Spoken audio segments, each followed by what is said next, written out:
আর রান্না করতে দেরি হয়ে গেছে, আর বাইরে খাচ্ছি। কেন খাচ্ছি বলছি এসে। সবকিছু একসঙ্গে নিয়ে এসছে। এটা এটা হয়েছে আজকে ওল মাখা, পেঁয়াজ দিয়ে লঙ্কা দিয়ে জিরে গুঁড়ো দিয়ে ভাজ মাখা।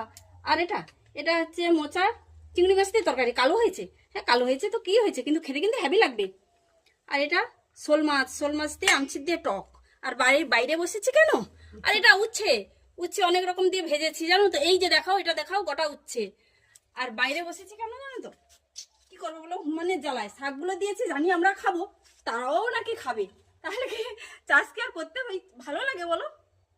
তোমরা তো জানো মেথি শাক দিয়েছি, মেথি চিকেন করে খাবো। কালকে খেয়েছি পিড়িং শাক, মূলো শাক, সব কিছু বলে আমরাই খাবো। এই জন্য বাইরে বসেছি ওদেরকে পাহারা দেওয়ার জন্য।